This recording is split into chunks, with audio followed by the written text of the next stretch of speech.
Hello friend, welcome to ST tutorial YouTube channel. Friends, हम लोग economics का तीसरा पार्ट सॉल्व करेंगे, जो आपके उत्तर प्रदेश एलटी ग्रेड परीक्षा के लिए काफ़ी महत्वपूर्ण है। जो लोग टीजीटी, पीजीटी, जीएससी प्रयोक्ता परीक्षा, अन्य परीक्षाओं की तैयारी करते हैं, उनके लिए भी काफ़ी महत्वपूर्ण होगा ये वीडियो। तो वीडियो पर लास्ट तक बने रहिएगा। वीडियो अच्छा लगे तो चैनल को सब्सक्राइब कर लीजिएगा, लाइक कीजिएगा, दोस्तों में शेयर भी कर दीजिएगा, बेल आइकन पर प्रेस कर लीजिएगा ताकि आने वाले वीडियो का नोटिफिकेशन सबसे पहले मिल सके। तो चलिए क्वेश्चन को शुरू करते हैं। पहला प्रश्न है, इसके पहले का जो दो पार्ट हम लोग किए हैं 20-20 क्वेश्चन का, 40 प्रश्न का हम लोग दो प्रैक्टिस सेट सॉल्व कर चुके हैं। अगला प्रैक्टिस सेट में पहला क्वेश्चन है, कृषि संबंधी जनगणना निम्नलिखित में से किस अंतराल पर की जाती है? कृषि संबंधी जनगणना निम्नलिखित में से किस अंतराल पर की जाती है? तो 5 वर्षों में एक बार। ठीक है, यहाँ पे सी ऑप्शन करेक्ट हो जाएगा। कृषि संबंधी जनगणना 5 वर्षों में एक बार की जाती है। अगला क्वेश्चन है, फिलिप्स वक्र निम्नांकित में से किसके मध्य संबंध स्थापित करता है? तो फिलिप्स वक्र जो है उत्पादन मूल्य और लागत के मध्य जो है संबंध स्थापित करता है। तो यहाँ पे डी ऑप्शन आपका इसमें सही हो जाएगा। अगला क्वेश्चन है, JAM त्रयी से क्या तात्पर्य है? JAM त्रयी से क्या तात्पर्य है? तो जे से मतलब होता है जनधन योजना, ए से मतलब होता है आपका आधार, यम से मतलब होता है मोबाइल नंबर। ठीक है, तो जनधन योजना, आधार, मोबाइल नंबर। तो यहाँ पे सी ऑप्शन आपका सर करेक्ट हो जाएगा। ठीक है, JAM त्रयी से मतलब है जनधन योजना, आधार और मोबाइल नंबर।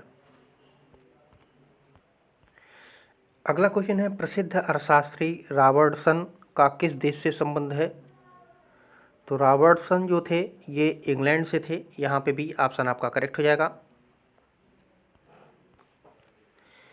अगला क्वेश्चन है, अनिश्चितता वहन करने का लाभ का सिद्धांत के प्रतिपादक हैं? अनिश्चितता वहन करने के लाभ का सिद्धांत किसने दिया था? तो ये दिया था प्रोफेसर नाइट। यहाँ पे ए ऑप्शन आपका इसमें सही हो जाएगा। अगला क्वेश्चन है, करापात होता है। तो करापात क्या होता है? तो करापात जो है अंतिम करदाता पर होता है। यहाँ पे भी ऑप्शन आपका सही हो जाएगा। करापात अंतिम करदाता पर होता है। सरकार द्वारा लगाए गए कर का मौद्रिक भार जिस व्यक्ति पर सबसे पहले पड़ता है उसे करापात कहते हैं। तो यहाँ पे भी ये ऑप्शन आपका इसमें सही हो जाएगा। अगला क्वेश्चन है, निम्न में से कौन सा राजकोषीय नीति का उद्देश्य नहीं है? प्रश्न में नहीं पूछा है। तो वित्तीय संस्थाओं का नियमन जो है ये राजकोषीय नीति का उद्देश्य नहीं है। ठीक है, राजकोषीय नीति क्या होता है? सरकार के राजस्व संग्रह तथा व्यय के सुनिश्चित नियमन द्वारा जो है अर्थव्यवस्था को वांछित दिशा देना राजकोषीय नीति कहलाता है, और उसमें जो है वित्तीय संस्थाओं का नियमन शामिल नहीं होता है। तो यहाँ पे ऑप्शन नंबर बी आपका इसमें सही हो जाएगा। अगला क्वेश्चन है, रुपए के अवमूल्यन का संकलित लक्ष्य है। तो रुपए के अवमूल्यन का संकलित लक्ष्य क्या है? निर्यात को बढ़ावा देना, विदेशी विनिमय की प्राप्ति, बढ़ते आयात को रोकना। तो ये सभी हो जाएगा। यहाँ पे डी ऑप्शन आपका सही हो जाएगा। ठीक है, रुपए या मुद्रा का अवमूल्यन क्या होता है? जब किसी देश द्वारा मुद्रा की विनिमय दर अन्य देशों की मुद्राओं की तुलना में जानबूझकर कम कर दिया जाए ताकि निवेश को जो है बढ़ावा मिल सके, तो उसे जो है मुद्रा का अवमूल्यन कहते हैं। और इसमें जो है ये सभी शामिल हो जाते हैं। तो यहाँ पे डी ऑप्शन आपका इसमें सही हो जाएगा। अगला क्वेश्चन है, खुली अर्थव्यवस्था का सिद्धांत किसने दिया था? खुली अर्थव्यवस्था का सिद्धांत ये दिया था मैकमिलन ने। ठीक है, तो यहाँ पे ए ऑप्शन आपका सही हो जाएगा। ठीक है, खुली अर्थव्यवस्था वो होता है, अर्थव्यवस्था का एक दर्शन है। खुली अर्थव्यवस्था को अगर शाब्दिक अर्थ में समझें तो इसका मतलब होता है एक देश या समाज जहां किसी को किसी से भी व्यापार करने की छूट होती है, उसी को हम खुली अर्थव्यवस्था कहते हैं। और इस सिद्धांत को दिया था मैकमिलन ने। तो यहाँ पे ऑप्शन नंबर ए आपका इसमें सही हो जाएगा। अगला क्वेश्चन है, अल्प रोजगार अस्थायी साम्य नहीं है। अल्प रोजगार अस्थायी साम्य नहीं है, यह किसका कथन है? यह युक्ति किसकी है? तो ये है लियोनटिक का। ठीक है, यहाँ पे सी ऑप्शन आपका सही हो जाएगा। ठीक है, लियोनटिक भी थे, हैजलिट भी थे, हैवलर भी थे। तो ये सभी आपका सही हो जाएगा। ठीक है, यहाँ पे डी ऑप्शन आपका सही होगा। क्योंकि अल्प रोजगार अस्थायी साम्य नहीं है, यह उक्ति हैबलर, हैजलिट और लियोन्टिक ने मिलकर दिया था। तो इन तीनों नामों को आप लोग याद रखिएगा, ये तीनों आपका सही हो जाएगा। यहाँ पे डी ऑप्शन आपका करेक्ट होगा। अगला क्वेश्चन है, वितरण का सीमांत उत्पादकता सिद्धांत तभी लागू होता है जबकि अर्थव्यवस्था में पूर्ण रोजगार हो, परिवर्तनशील अनुपात का नियमन लागू हो, पूर्ण प्रतियोगिता की दशाएं मौजूद हों। तो यहाँ पे सभी सही हो जाएगा। ठीक है, वितरण का सीमांत उत्पादकता सिद्धांत तभी लागू होता है जब अर्थव्यवस्था में पूर्ण रोजगार हो, परिवर्तनशील अनुपात का नियम लागू हो, पूर्ण प्रतियोगिता की दशाएं मौजूद हों। तो यहाँ पे डी ऑप्शन आपका इसमें करेक्ट हो जाएगा। अगला क्वेश्चन है, विश्व बैंक की यह संस्था नहीं है। तो विश्व बैंक की कौन सा संस्था नहीं है? तो एडीबी। ठीक है, एडीबी जो है ये विश्व बैंक की संस्था नहीं है। एडीबी जो है ये एशियन डेवलपमेंट बैंक है, एशियन डेवलपमेंट बैंक है। ये इसका मुख्यालय जो है मनीला में है। ठीक है, तो इसको याद रखिएगा। यहाँ पे डी ऑप्शन आपका करेक्ट हो जाएगा। IBRD, IDA, MIGA ये सभी जो है विश्व बैंक की संस्थाएं हैं। ठीक है, तो यहाँ पे आपका ऑप्शन नंबर डी सही हो जाएगा। और विश्व बैंक का मुख्यालय कहाँ पे है? तो ये वाशिंगटन DC में है। ठीक है, अगला क्वेश्चन है, कैपिटल एंड ग्रोथ नामक पुस्तक के लेखक हैं। तो कैपिटल एंड ग्रोथ नामक पुस्तक के लेखक कौन है? तो ये प्रोफेसर हिक्स थे। यहाँ पे सी ऑप्शन आपका सही हो जाएगा।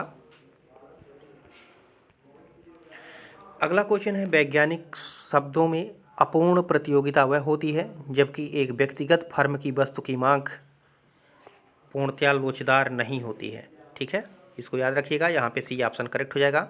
वैज्ञानिक शब्दों में अगर देखा जाए तो अपूर्ण प्रतियोगिता वह होती है जब एक व्यक्तिगत फर्म की वस्तुओं की मांग जो है पूर्णतया लोचदार नहीं होती है। ठीक है, तो यहाँ पे सी ऑप्शन आपका इसमें सही हो जाएगा। अगला क्वेश्चन है, भारत में राष्ट्रीय आय के प्राक्कलन तैयार किए जाते हैं। तो भारत में राष्ट्रीय आय के प्राक्कलन किसके द्वारा तैयार किए जाते हैं? तो ये केंद्रीय सांख्यिकी संगठन के द्वारा। ठीक है, भारत में राष्ट्रीय आय के प्राक्कलन केंद्रीय सांख्यिकी संगठन द्वारा जो है तैयार किए जाते हैं। और 4 अगस्त 1949 को केंद्रीय सरकार द्वारा कलकत्ता स्थित इंडियन स्टैटिस्टिकल इंस्टीट्यूट के प्रोफेसर PC महालनोबिस की अध्यक्षता में एक राष्ट्रीय आय समिति की नियुक्ति की गई और जिनकी अनुशंसा पर जो है राष्ट्रीय आय लेखा प्रणाली का ढांचा व केंद्रीय सांख्यिकी संगठन की स्थापना की गई थी। और इसका मुख्यालय कहाँ पे है? तो इसका मुख्यालय जो है नई दिल्ली में है। तो यहाँ पे डी ऑप्शन आपका सही हो जाएगा। अगला क्वेश्चन है, माँ की लोच वस्तु की प्रकृति के आधार पर बदलती है। माँ की लोच जो है वस्तु की प्रकृति के आधार पर जो है बदलती है। अगला क्वेश्चन है, IBRD में सदस्यों की संख्या कितनी है? तो IBRD एक विश्व बैंक का संस्था है। इसमें सदस्यों की संख्या जो है 189 होता है। यहाँ पे सी ऑप्शन आपका सही हो जाएगा। इसका पूरा नाम है international bank for reconstruction and development. ठीक है, तो इसमें 189 सदस्य होते हैं और इसकी स्थापना 1944 में किया गया था। और इसका उद्देश्य है गरीबी दूर करने के लिए विकासपरक सहायता प्रदान करना और इसका मुख्यालय जो है वाशिंगटन DC में है। तो यहाँ पे सी ऑप्शन आपका सही हो जाएगा। अगला क्वेश्चन है, निम्नलिखित में से कौन सा मानव विकास सूचकांक का एक पैरामीटर नहीं है? नहीं पूछा है। तो सामाजिक असमानता जो है ये मानव विकास सूचकांक का पैरामीटर नहीं माना जाता है। ठीक है, तो यहाँ पे आपका ए ऑप्शन इसमें सही हो जाएगा।